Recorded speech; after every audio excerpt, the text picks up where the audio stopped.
Get started. Welcome everybody. We'd like to get to know the audience a little bit first. Well, I'm sure people are going to start trickling in here. So we'll just have some questions. So by show of hands, who attended the last Pathways to Leadership with Nancy and Mark? All right, who aspires for leadership to like a senior or a lead position? Is anybody that's kind of your next step? Anything above division director? Welcome to SKT's annual Pathways to Leadership event.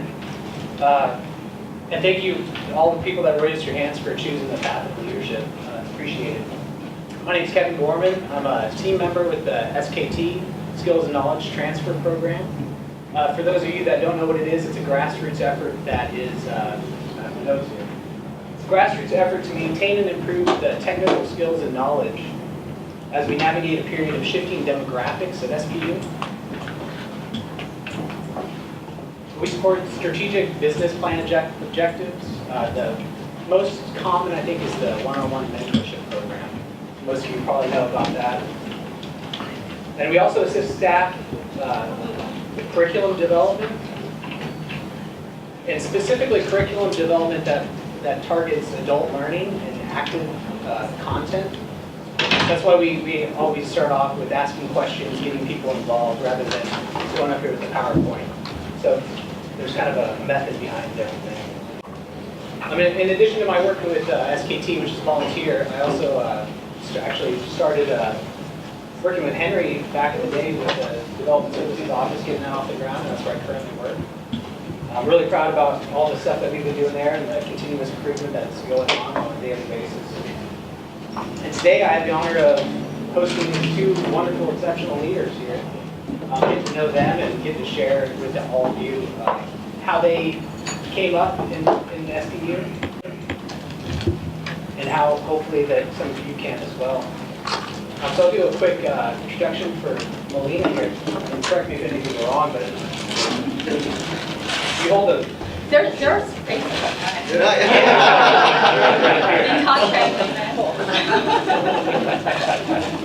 So I'm really just amazed at the level of education you both have. Melina, you have a bachelor's in international relations from Georgetown University, a master's in public administration from UW, a master's in finance from Seattle U, and you were appointed deputy director of the Office of Utility Services in 2014 to support the strategic business. So welcome, Melina. And then we have Henry Chen, who earned a civil engineering degree from UW, a certificate in water and wastewater executive leadership, is a professional civil engineer and certified project management professional, something I'm looking into, so I might have questions for you today. And you were appointed deputy director of project delivery and engineering branch in 2015. Acting. I don't believe in that. Interim. But we're going to have a small, hopefully about 15-20 minutes to do a question and answer at the end. So that's what the index cards are for in front of you.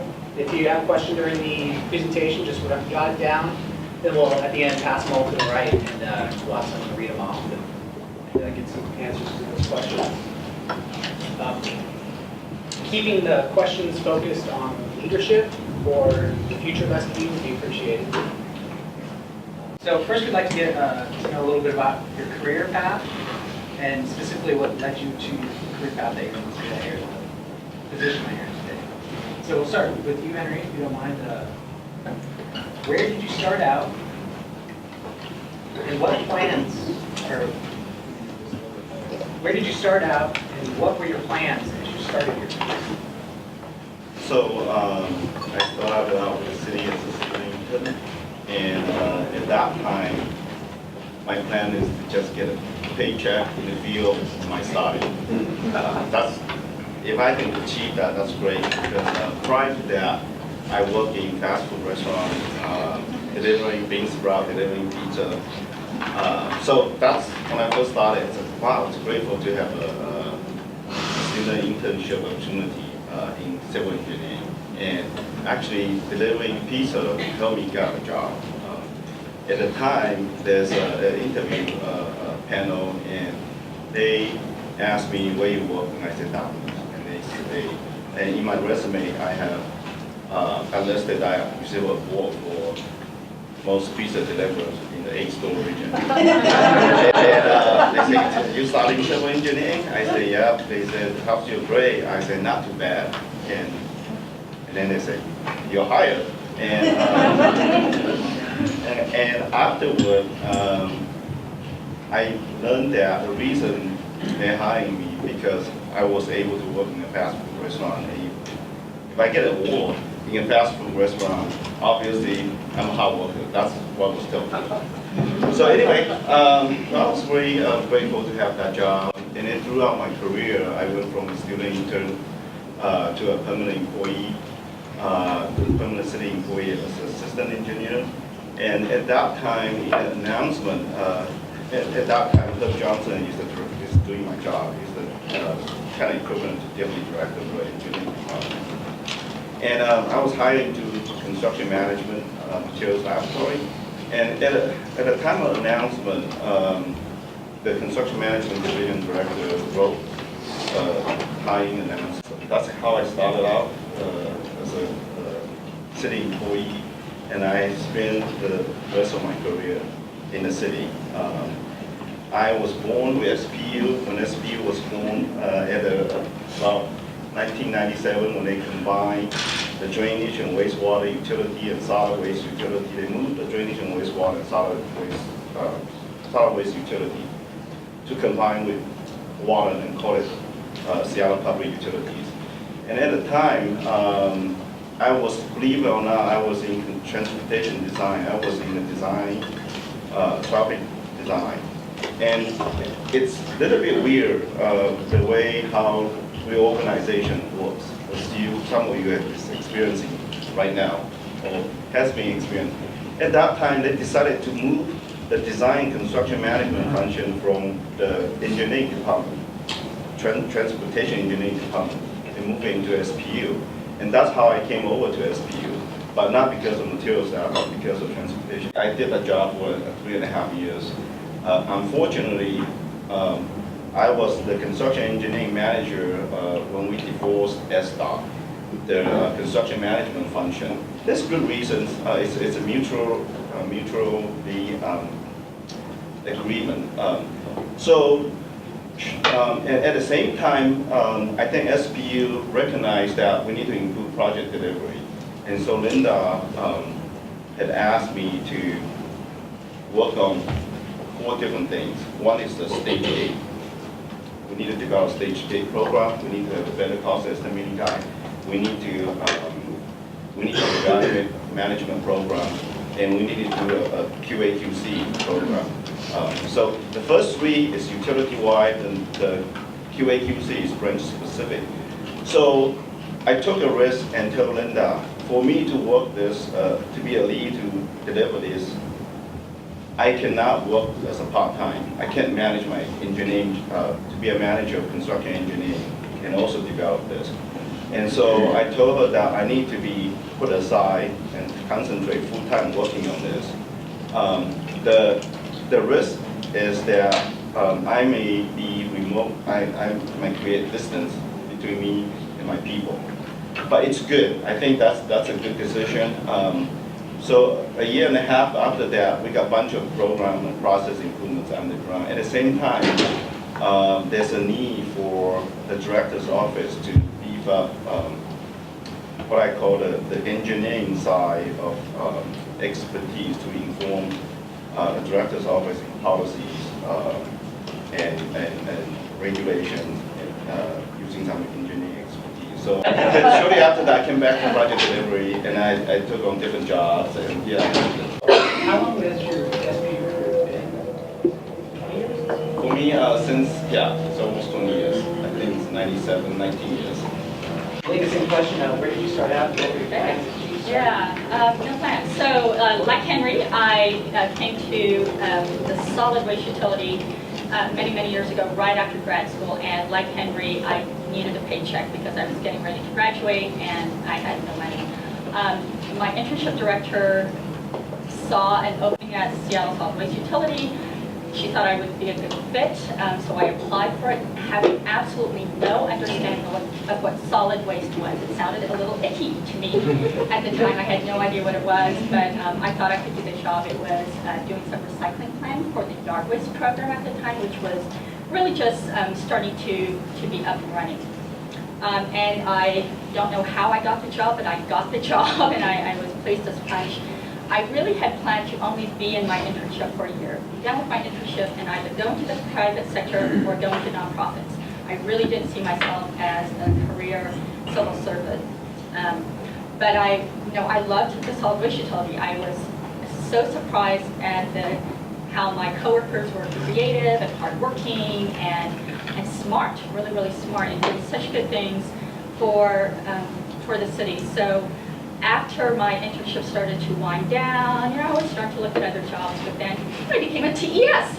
So intern TES, and I was a TES for about a year, doing contracting work also for solid waste. And did that for about a year, and then I became permanent, yay, also doing contracting. So I did that for a while, then kind of moved into more of the recycling planning arena again.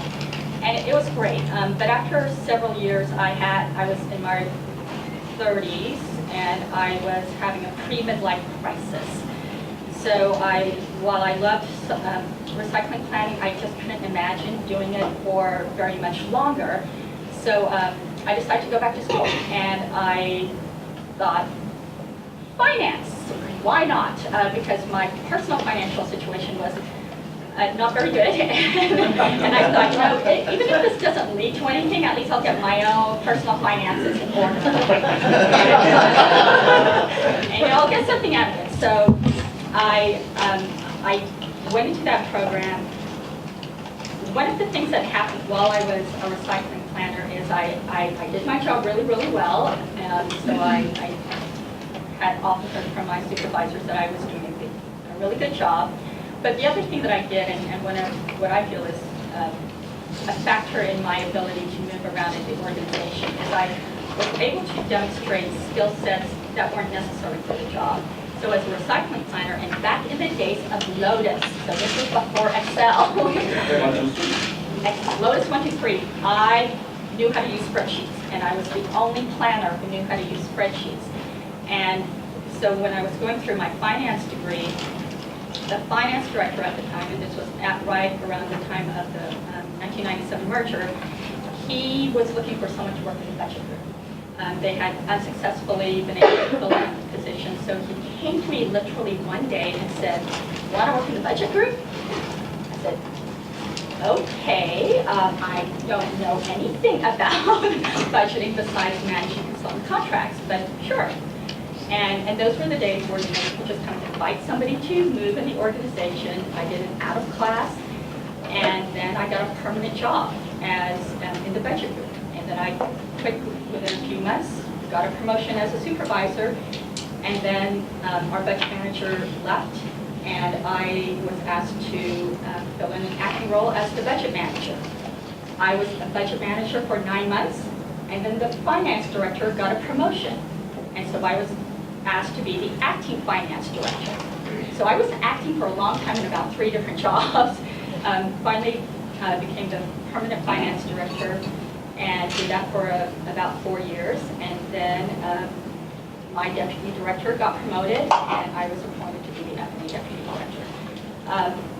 And then as Kevin said, about a year and a half ago, I was asked to move from F&A to the Office of Utility Services to head up the strategic plan. So, for me, I was in the right place at the right time. I had some great mentors who really helped me along the way, and I had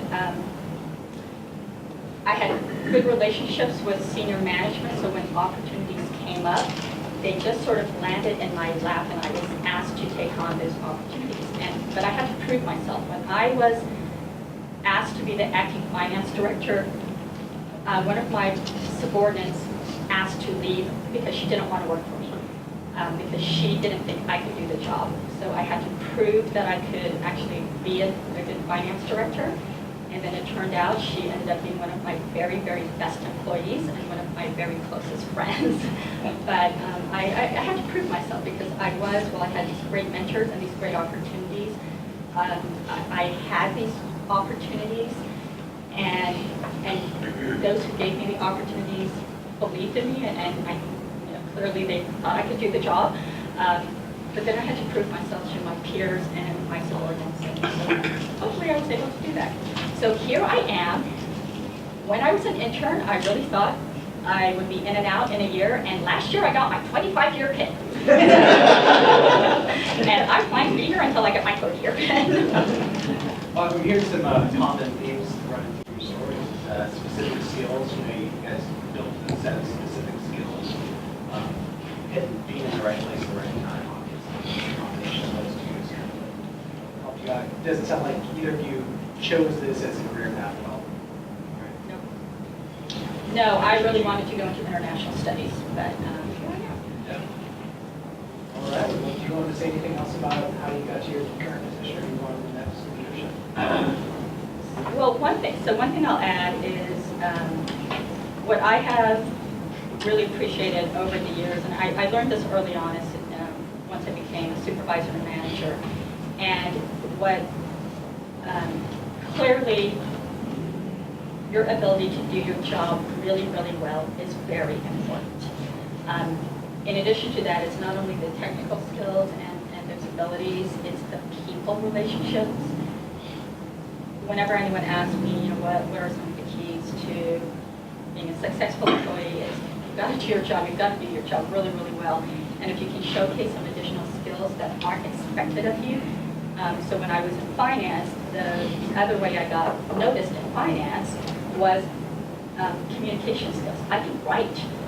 None of the other finance staff could write at the time, so I could write. I could write a press release. I could write a memo to the mayor and not have it completely marked up. And that was not expected at that time. It is now, but way back in the day. But at the same time, building those relationships, because none of us are anything without each other. We are all SPU. We all rely on each other. Nobody's job is independent of everyone else. Our success depends on other people's success, and so building those collaborative relationships is absolutely key. And some of the smartest people I know who lack the interpersonal skills have not been as successful as people who may not be quite as smart, may not be quite as technically adept, but they've got that really good combination of technical skills and interpersonal skills. I think there's more weight on interpersonal than I think you've got to have both, and it's sort of situational depending on the job. I would add to that is 100% agree with Melina, achieving results, do great work, build informal network. Informal network is really important, but also taking the risk. Okay, and I was listening to Melina. Actually, now I know you more than before. But anyway, taking risks by that I mean give a job a try, and believe in yourself, and really believing in whatever job you're applying for, or the opportunity that exists. Is that even if you don't have experience, but if you can demonstrate hard work, understanding the objective, and try it hard, it's a risk worth taking. And me personally, when I went to school for civil engineering, I did my specialty area is construction management and transportation design, but I never touched electrical and signal design. And I was, applying for electrical and signal design, even though it's a traffic signal. It's not really my area of forte, but I took that risk. And then the last advice is that be curious. Just be open-minded and curious. All right, next topic is leadership. What does leadership mean to you, Melina? So I Googled this because, I've read lots of leadership books. I've taken a lot of leadership training, and so there are countless definitions out there. And so I did a little bit of Googling, and I found one that is my favorite. And leadership is influencing others to to follow a given direction. And so to me, there are some keywords there. Influence, not direct, not make, but influence. And again, and that speaks to be influential, speaks to that ability to relate to people and to get people to follow. One of the things that I've also learned over the years that leadership and management are different. They can be very, very complementary, and some of the best managers are also outstanding leaders, but they're not the same. And so leadership is the ability to have others follow you through influence. So that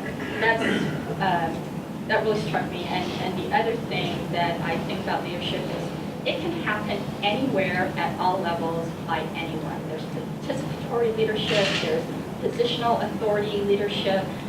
Anyone can be a leadership in any situation. You don't have to have positional authority to be a leader. So leadership is management plus.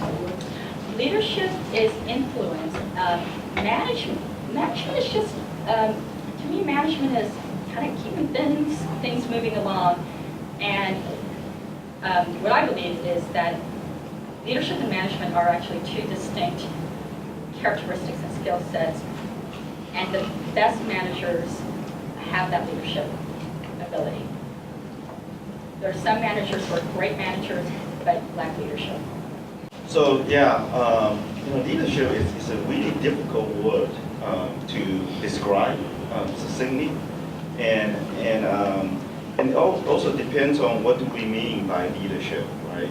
You can have you need somebody to lead a group of people to do some work that nobody has ever done it before. That's one kind of leadership.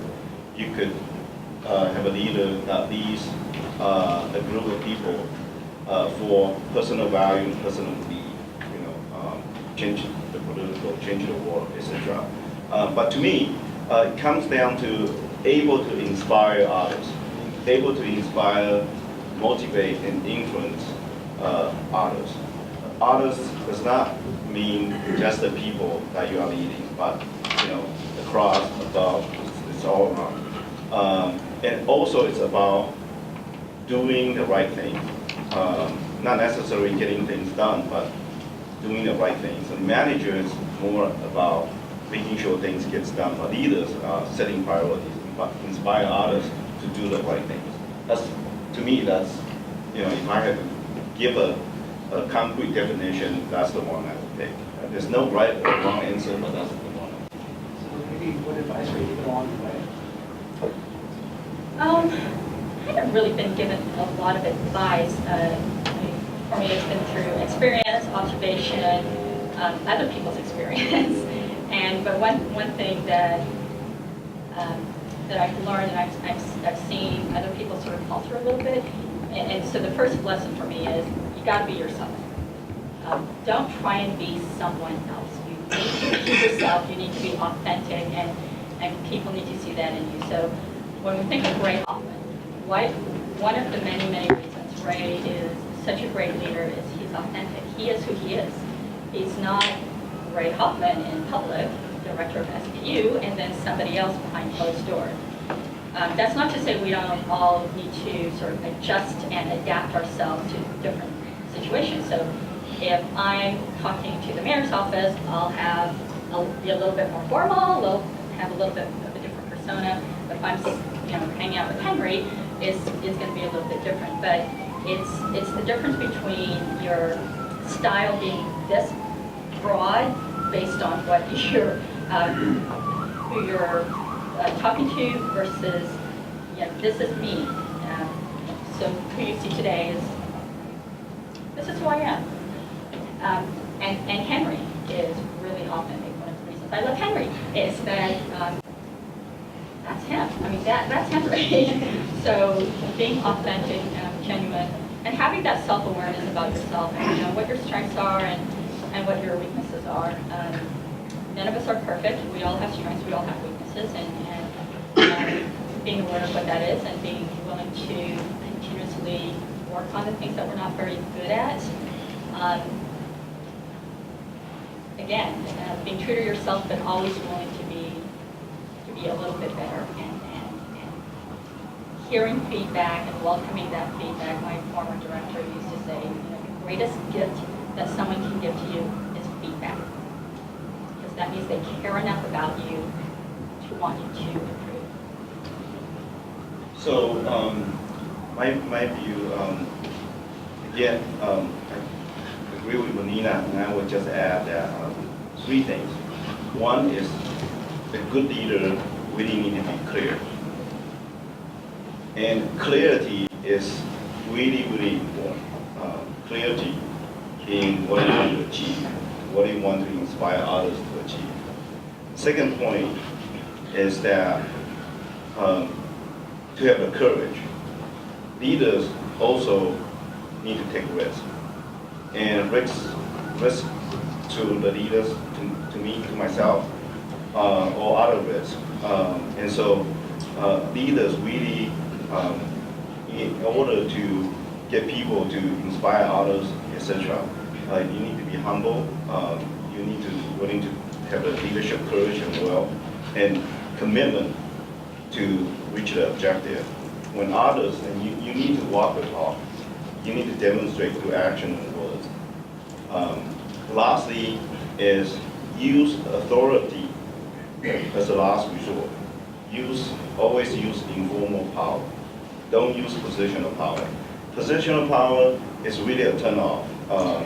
Unless you don't have a lot of time to explain to people, you probably want to sometimes exercising authority, positional power is needed to get people in line. But normally you don't want to exercise that. So those are my. Yeah, and just to add to that, I really agree with what Henry has to say, and I would just add that something that I look for, and I look for this when I hire new staff, whether it's frontline staff, senior management staff, is vulnerability. So how many people were here when Mayor McGinn was first elected into office? Do you remember the email that we got on day 2? So the email that we got on I'm pretty sure it was day 2 of Mayor McGinn's administration, was there are too many strategic advisors and managers in the city of Seattle. There are too many. And so I'm going to get rid of 200 of you guys.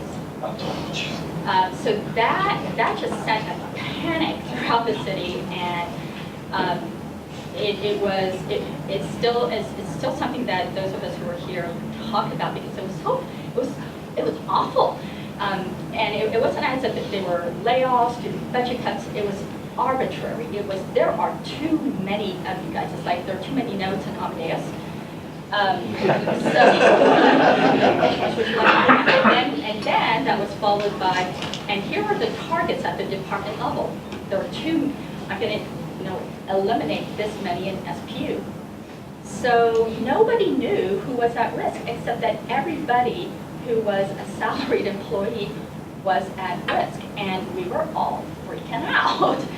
So as this was happening, I was in charge of finance and administration at the time, so I pulled all of my impacted employees together. We're upstairs in 4901, and I'm just going through a presentation explaining the facts of here's what we know from Mayor McGinn, here's what the process is, very, very, very factual, doing Q&A.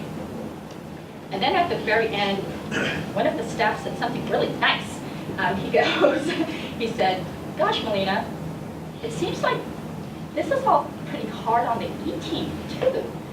And when he said that, and when he showed his empathy in terms of what we were going through, I started to cry. And then I thought, oh my gosh, I am crying in front of 40 or 50 of my employees. But that was the best thing that could have happened, because what my staff realized was it was hard for us.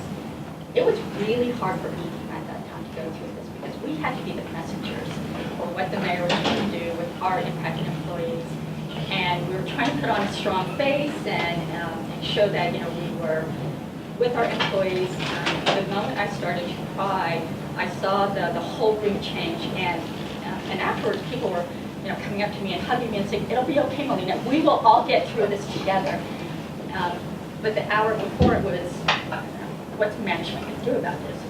How are we going to preserve my job? So it was a little bit of a us and them before, and then it's all of us. And then the same thing happened when Ray gathered all of the Apex Sam employees at the church, what used to be the church across the street, and Ray got cherry-eyed.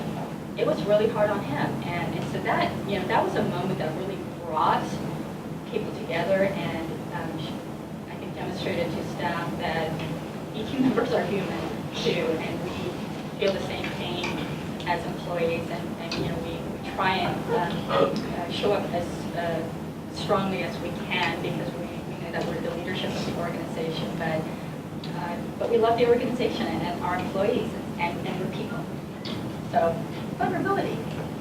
My personal role model is John Rue, basketball coach. He's a great leader. Do you have anybody specific that you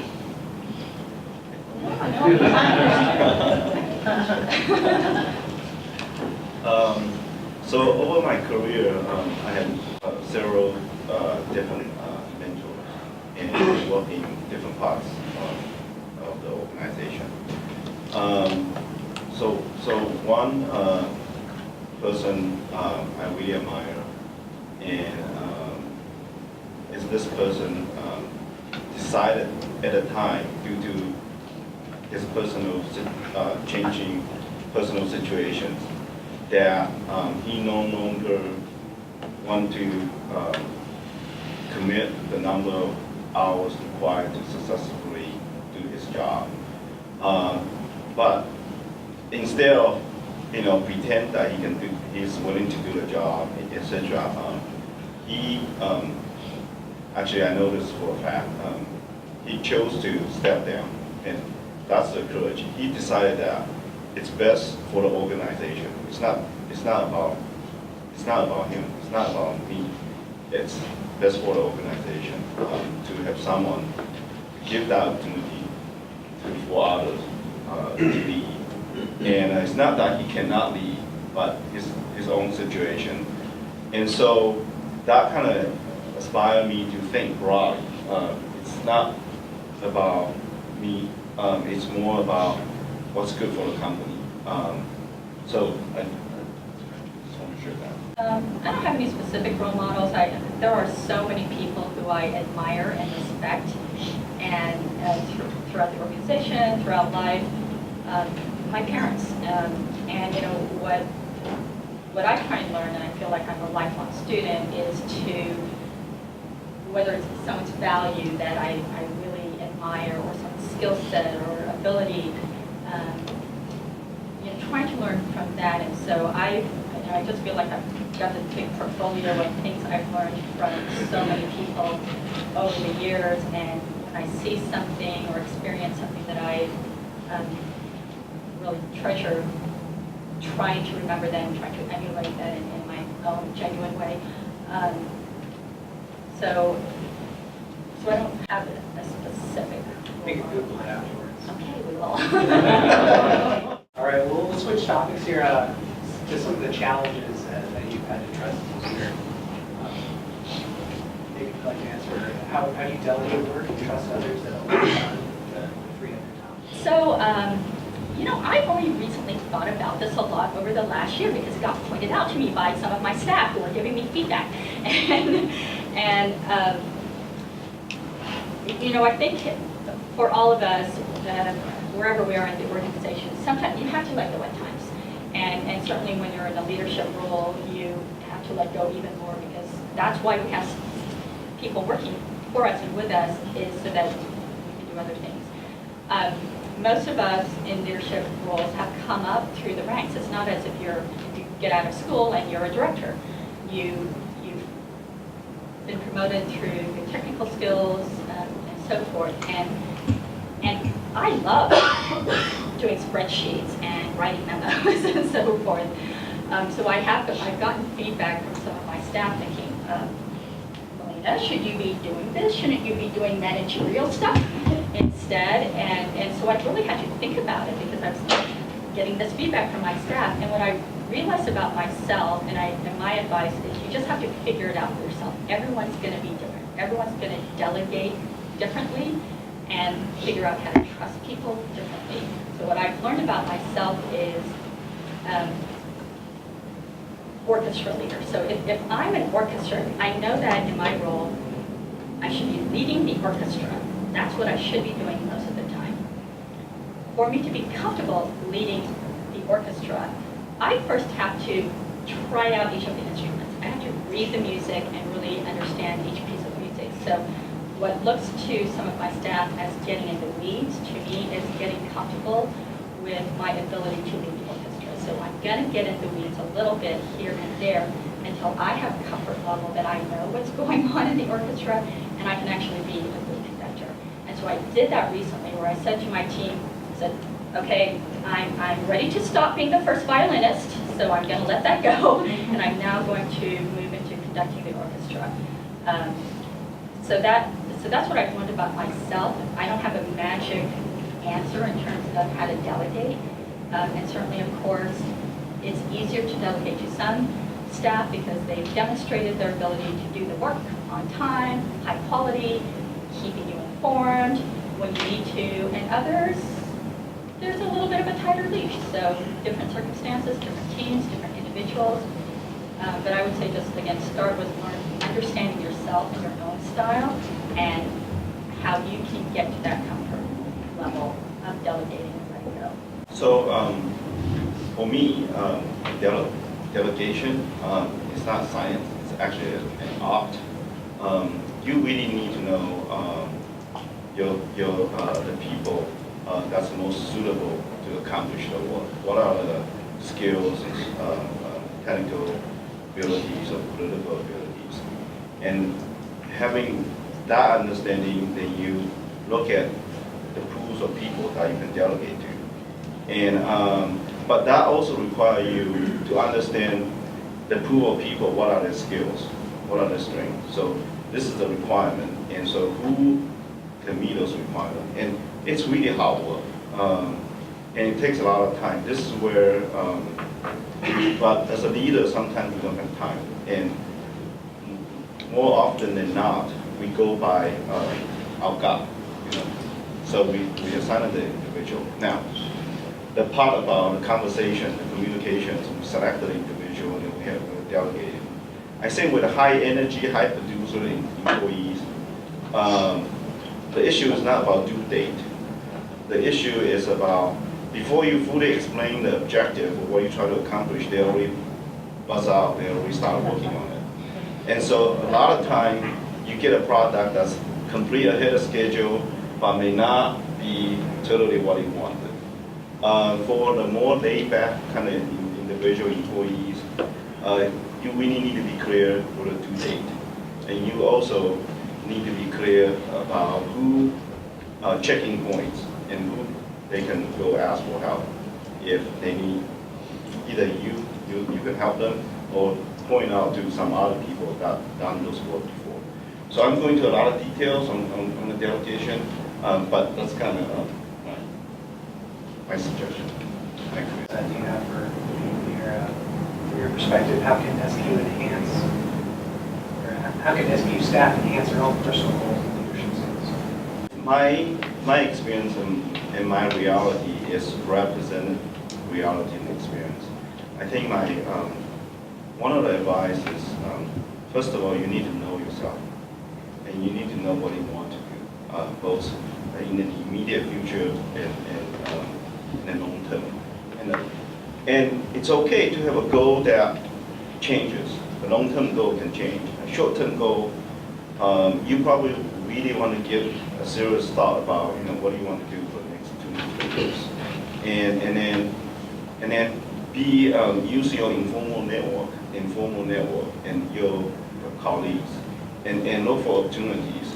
Constantly pay attention to opportunities. Opportunities actually, believe it or not, is everywhere. At times it may seem like there's not opportunities for to do things, but actually what I mean by opportunities everywhere, what I mean by that is that there are opportunities everywhere for you to plant a seed, for you to be visible, so that you can actually accomplish your goal in 2 year time or 1 year time. But it takes effort, it takes intention. So just that's kind of my couple of advice. Yeah, I agree with that. Skills and knowledge transfer team is a perfect opportunity for me to be able to get out in front of all you people. Right here, so. More opportunities. Right.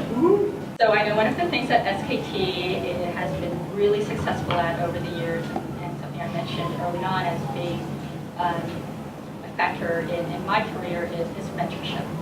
So mentors are awesome. They don't have to be formal mentors, they can be informal mentors, and SKT provides a forum by which people can get connected with mentors. So if you don't have a mentor, find one, and don't wait for SKT to hook you up with a mentor. Just go out and find one. Very few people in leadership will turn you down if you go up and say, "Can I take a few minutes of your time? Can you and I go out for coffee maybe once a month for half an hour? Because I really admire, people love that. I really admire you. Can I learn from you?" Who's going to say no?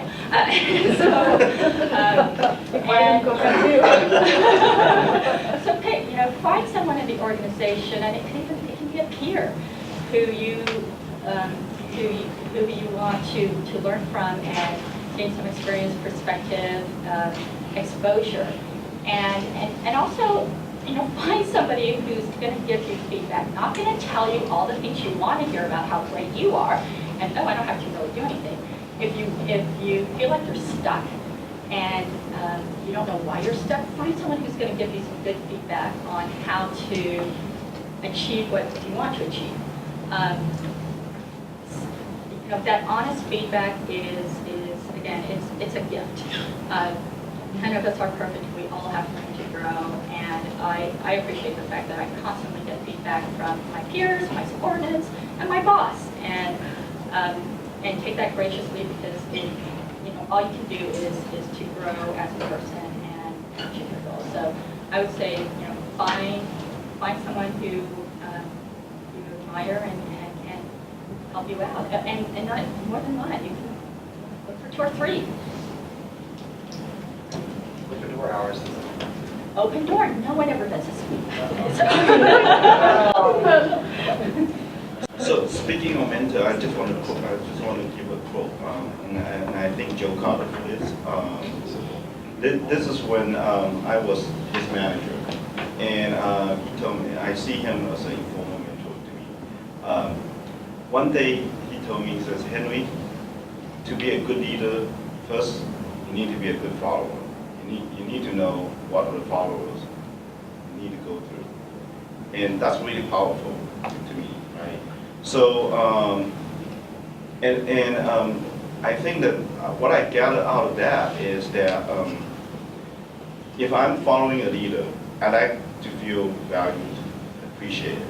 I like to feel like, I have a lot of room for be creative. I'm empowered. I like to feel that I'm empowered. So to be a leader, sometimes we get so, things are going so fast. There's a lot of things going on, and sometimes we just need to step back and really, wearing the follower hat and say, if I'm a follower, what do I need? All right, well, I think we're going to start transitioning over to our audience questions. So just ask one more question and then give you guys a chance to write some things down and pass them to the right. So, do you have any parting advice for anybody? Just be true to yourself. Yeah, be yourself, have the courage, and always looking for opportunities. And don't forget your informal networking. What are some opportunities that staff might want to watch for in the next few years? Anything brewing in the background that we want to know about? I think from the project delivery engineering world, right, we are an analytical branch, and for the next 5 to 10 years, I believe that first and foremost, we need to keep current with the industry, right? there's depends on what research you're looking at. The efficiency gains or technology gains on product delivery cycle is advancing at 3% per year. So if we need to just keep up with the industry, we need to make sure that we are improving things at a clip of 3% a year. That was like 2 or 3 years ago. It may go up, it may go down. I don't know what it is, but there's a bunch of reports showing that. So it's important for us to stay current with the industry, so that we know where we are in relative to the industry. So that's one of our project area in engineering branch world. Secondly, from the political world, the council district election, and then this ongoing more and more, we got a lot of pressure. SBU is facing a lot of pressure from district, our governance system, right? We're a strong mayor's council system, but now the council is district representation.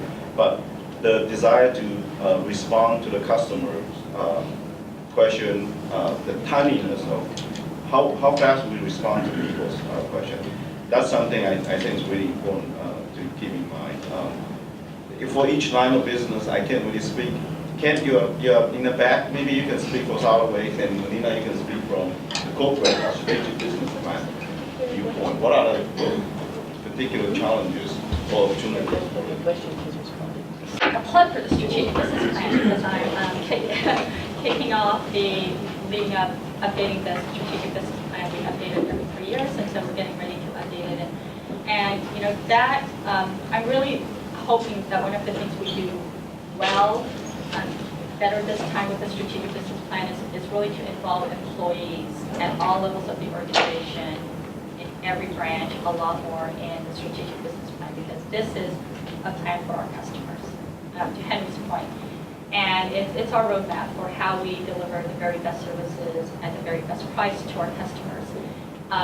And so as we do that, we're looking to do some shifting of our culture and really demonstrate how we are one team as SPU, as the city, and how everything that we do matters and it's all integrated together. So there's a lot of opportunities for all employees to really help shape the next strategic business plan update. And so I'm actually really, really excited about that, because I think it's going to be so cool and have a lot of employee engagement. So there's my plug-in for that. I think also on the political front is everything's changed all the time. We're constantly, over the last couple of weeks, we've been reacting to contaminated water from Tacoma. That has been all-consuming for about 20 people in this organization. Ken and I are now all consumed by the court ruling last night about whether garbage collectors can look in your garbage can or not. So things are extremely political. Things are always changing, and to be adaptive to the changing political climate and how that impacts Seattle Public Utilities is going to be absolutely critical to the success of SPU and the city. So being adaptive, whether as a leader, as an employee, as part of the SPU and city family, is really critical. Nothing stays the same for very long. And we want to keep SPU as the best department in the city. So our ability to adapt is really important. And to work on the next strategic business plan, is that? Oh, it started. Yeah, I kicked it off. So I'll be doing some messaging about that and what employee engagement looks like. I didn't realize we had a guest in the back. Ken, do you have anything to add? Melina said it. Okay, all right. Okay, so while we wait for the questions, I just want to ask a couple of ringers here. What's your favorite word? So I sometimes make up words, and I get quoted on as smurge. It's like,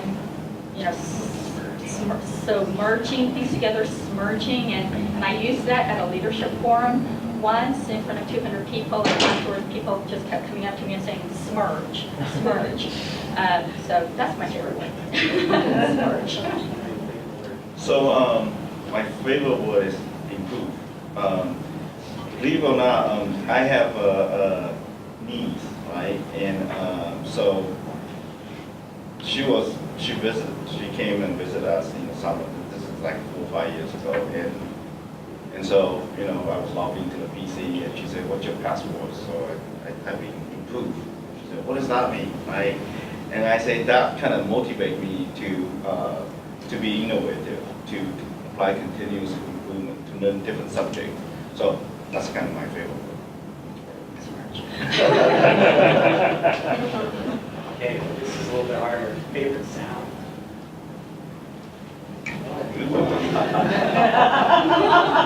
Okay. Favorite sound is when there's fresh powder. When you're coming down the slope and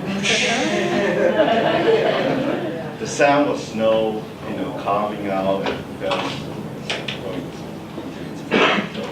that's my favorite sound.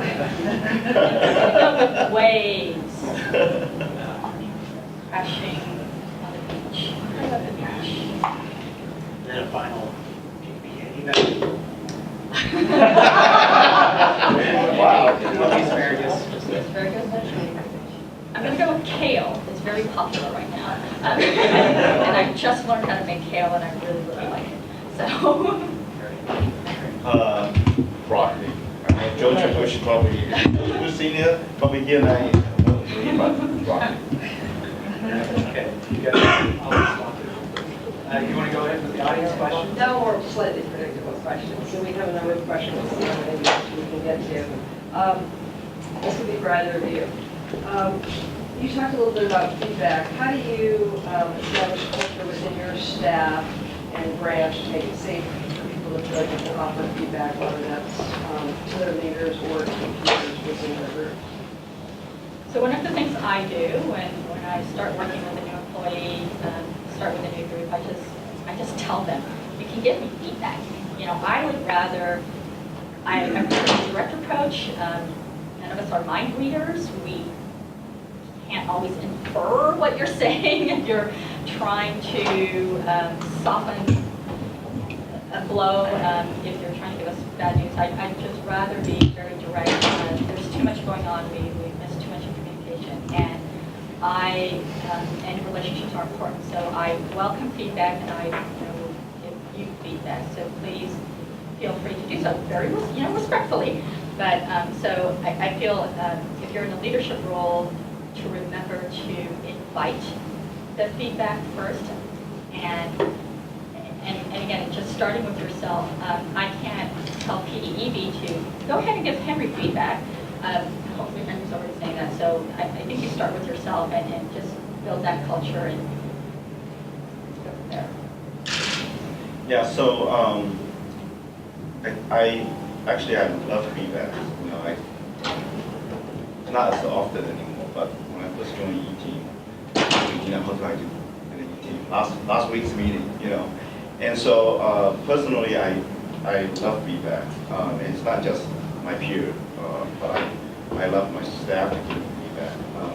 I think we need to create a safe environment for people to give feedback, protect the confidentiality of some feedback. It's controversial. If the feedback is about the general direction of the unit, the organization, great. All the feedback is great, but if the feedback is about myself, somebody want to tell me I need to do something different, I absolutely accept that, and I want people to continue to do that. But if the feedback is about a peer of this individual or about their management, it's a little bit tricky. How do we balance?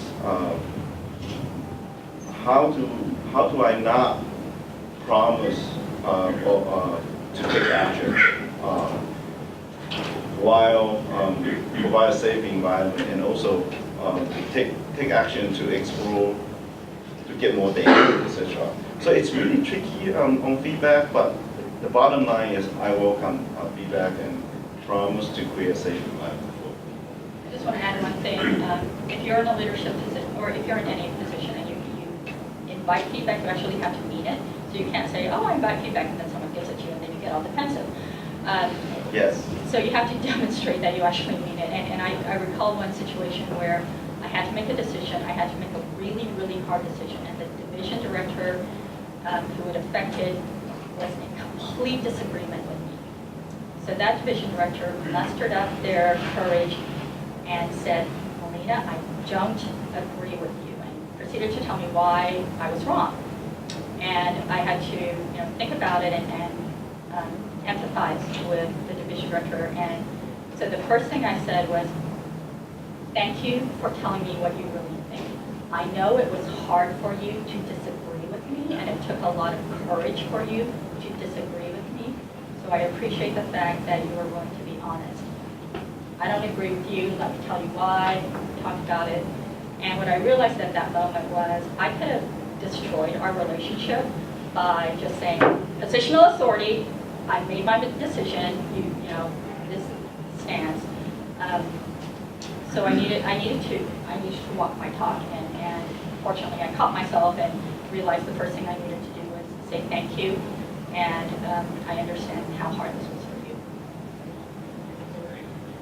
That's a perfect lead into another question we have here, because you just talked a little bit about a difficult relationship, decision on how you handle it. So, Marie, do you maybe have a similar example of a difficult problem or your relationship problem or other thing, and how you chose to deal with that?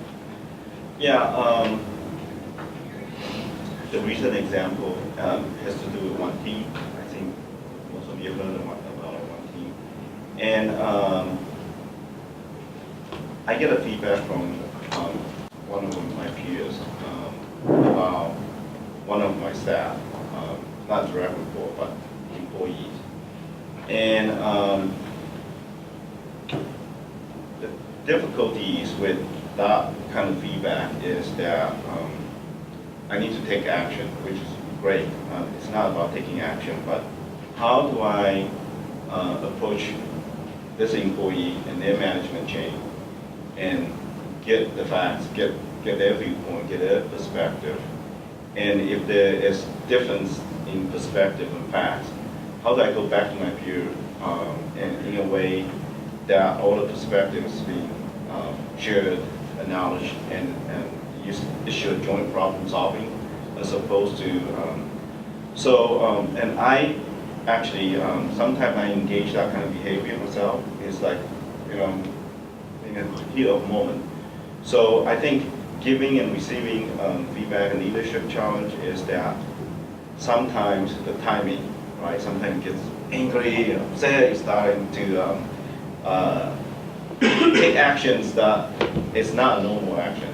It's not a reasonable action. So my advice is that sometimes let the time go by and then come back another day and deal with it. So the challenge, this one actually, we achieve a successful outcome because then everybody, it's no one's, no intentionality. It's everybody's presenting facts based on the perspective. But when both perspectives are being seen, we came up with a joint solution to solve a problem. Everybody's happy at the end. Do you want to talk a little bit about where you see the utility going for changes in the future to help us align with the strategic business plan, and where there might be opportunities for people to advance, where you see sort of gaps in our skill sets that people can tap into to help develop their careers? There's a lot going on. Yeah, so one of the things that we are trying to do with the strategic business plan is to be a lot more outcome-based.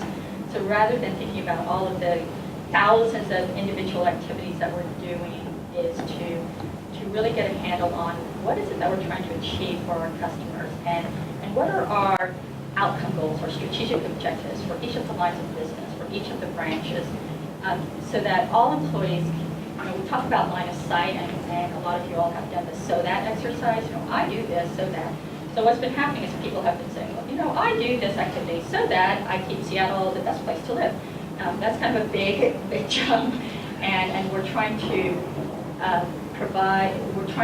put together some clear strategic objectives that all employees can really relate to. And that should really bring a lot of cohesion into the utility. There's still There's still some silos in the organization, and there necessarily needs to be some silos, but we also wanted to do a lot more integration and showing how things fit together. And we want to start to really embed in our day-to-day business some of the principles that we've been talking about for a really long time, but they're still a little bit over here. So examples are racial social justice and service equity. We're trying to really show how that is just how we do business. This is the way we operate. We're trying to instill a core competency about managing finances, about meeting timelines, about managing people resources, measuring what we do. And so all of these things are what makes for a great utility. But in the past, they've been sort of seeing us like, oh no, here comes Jerry on performance metrics. Here comes Cameron Finley to talk about finance. Here comes Steve on RSJI. And really, we're all accountable for all of that. And if we can weave that into the daily work that we do, keeping in mind we're only here to serve our customers, and we have really clear line of sight what the most important services and programs are to provide the greatest value to our customers, and we've all got it, and we all have that same elevator speech, then we're just going to be an even more amazing organization. So one of the things that we're trying to do with the strategic business planning process, and this is continuous improvement, we're not going to be done in 3 years, is just to continually improve as a utility and embed and make a natural part of the business all of these really important disciplines that we have in the organization, and so that we don't even think about it in the future. It just is so natural for us to operate this way, and we just can't imagine operating any other way. So that I think that's really exciting because it's sort of slow progress, but it's very sustainable, and there's just nothing we won't be able to do. So yeah, I think the opportunity with respect to the strategic business plan is that if you believe that you can add value, and you can be or even a contributor to both the development of or updating the current 6-year strategic business plan or the implementation phase of the strategic business plan, feel free to speak up, talk to your managers, directors, branch deputies. It requires you to really understand the strategic business plan, why we're doing this, and why we try to accomplish. So be curious about areas where, so anyway, going back to be curious and know yourself and know how your skills, what you want to accomplish fits in a strategic business plan, and how do you make that visible. Okay, how about a question about mentorship? People talk a lot about that. At what stage in your career did you feel comfortable being a mentor? Or did you feel like you had something to share? I don't know. I mean, I don't. I want to say that I officially started doing some mentoring when I was a finance director, but I don't really feel like I knew what I was doing. And so I actually feel like it's only been in the last few years where I've really gotten to know myself and where I am, that I feel like I can actually, that I have really something meaningful to offer. Yeah, for me, it's probably 5 years ago. After when I was doing the interim division director job, I started to feel like I can connect most of the dots on how utilities run, the leadership piece, the technical piece, and I can finally have something to offer to people. Some tough questions. Which 3 traits of yours most contributed to your success? I think Phil touched on these a little bit, but how much would you summarize what you think the top 3 traits are? So again, I think I was able to exceed my supervisor's expectations, especially early on in my career. Working relationships, and then I mean, I think the other thing is I I know what I know and I know what I don't know, and I'm not shy about asking for help when I don't know what I am doing. I'm a generalist. I'm not technical in anything, and I don't pretend to be.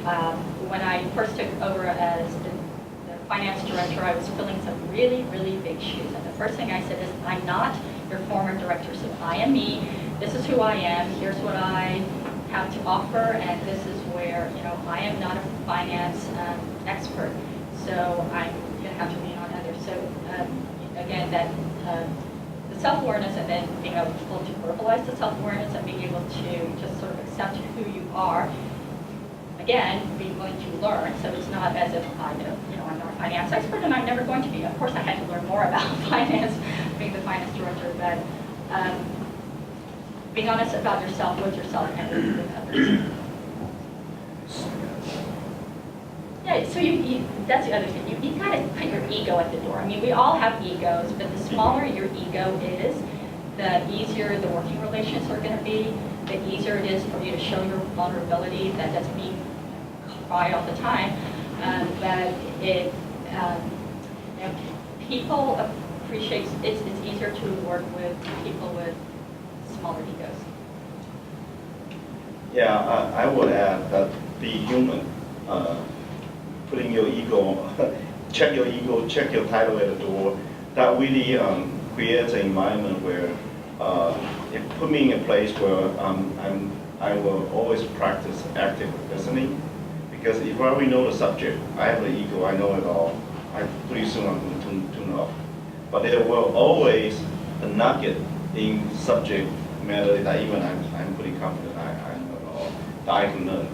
So be humble. I just want to emphasize that. The other thing is really, again, really build your informal and formal network and look for the timing for opportunities, right? Some opportunity, even if it's right now, but if timing is wrong, then it can go badly. So sometimes you just need to be patient and wait for the opportunity. Maybe one more question. Favorite question.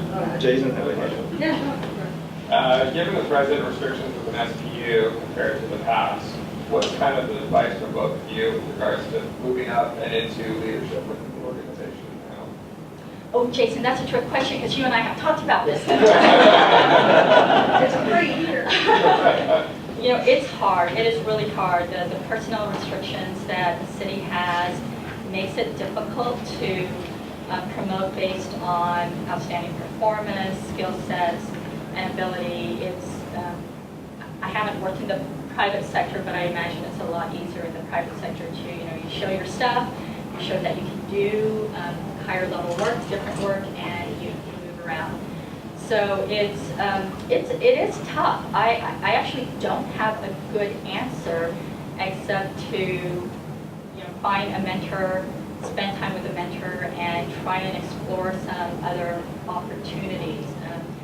Some of the opportunities aren't obvious, and so I really wish I had a good answer for you. So can you repeat your question again? I didn't practice active listening. But then I'm a little bit, yeah. Just the advice for present day moving up and into leadership within the organization. Oh. The personnel rules are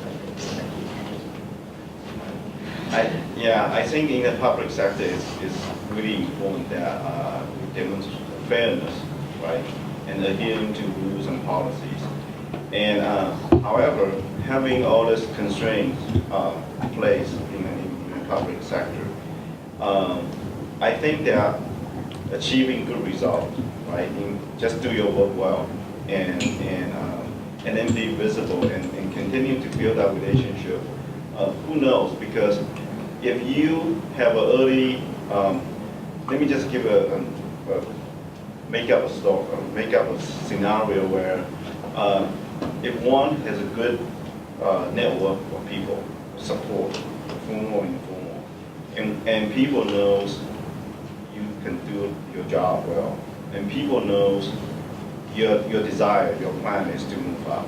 If all three are in one place, they will most likely to any opportunity that came up, they may give you early warning. You probably know it ahead of others, and so then you can prepare, align yourself, so that when an opportunity come up, even if you have to go through a competition, you can outcompete others. So that's kind of my, And the only other thing I would add is there are opportunities just to make yourself visible. There are giving presentations to asset management, to directors' briefings, and so forth.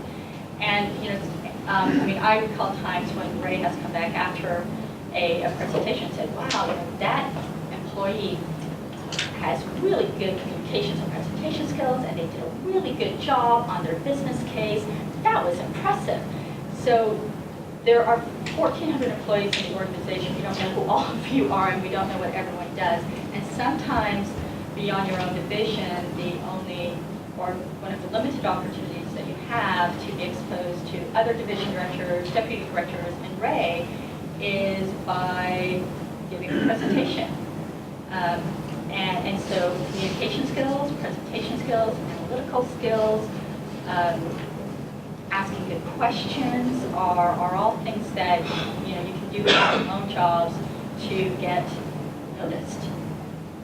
And sometimes that's the one thing that it takes. I remember from 15 years ago being really impressed with one of the engineers, and to this day, I think in my mind this is a great employee, and I would love to give this employee an opportunity if the right one came along, and I'll go seek this person out. There was a question over there. Yes. It's along the same lines, but we've all been witness to, and any of us have been in the organization for any length of time, quite a few exits and retirements. So what is your take on SPU's succession planning, and how would you see it if you're not happy with it the way it is now? How would you envision it in the future? So let me, so in the branch, all the division directors are required to produce a cross-training plan of employees. Doesn't mean everybody will go cross-train, but identify some critical functions. The other thing we'll talk about in my performance evaluation with Ray, and again, I need to tell Ray what my short-term objective, long-term objective. I told Ray, in 3 to 5 years from now, it's my objective to make sure all the management role in a branch, management role, managers and directors, that internally we will have 2 or 3 capable employees to give a strong competition when the opportunity comes up. So it's about building internal management leadership capabilities and get to the employee, help employee get it. Yeah, I think, just to echo what Henry said, we have a few places in the organization where we have no bench strength. We've got Right. one person who knows how to do their job, and nobody else does it. So when that one person leaves, you're in deep doo-doo. So that's a very simple tactical way of ensuring that the work simply doesn't stop because the one person who has the knowledge and skill set is gone.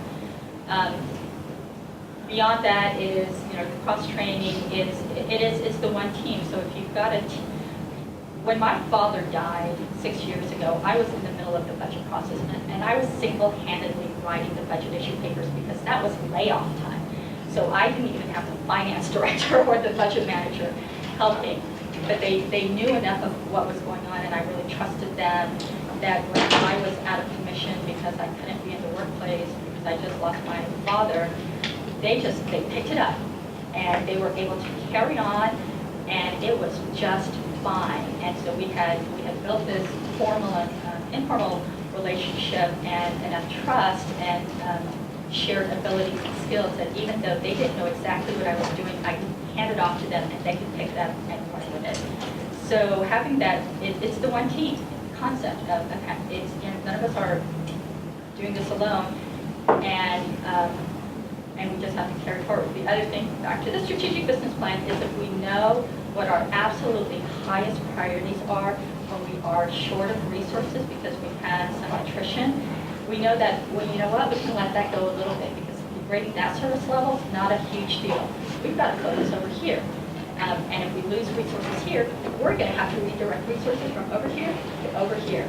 And so having that ability to adapt to the changing circumstances and knowing where we have to place the resources and knowing who has the skill sets to do the work that needs to be done, I think is sort of an informal way of ensuring good succession planning.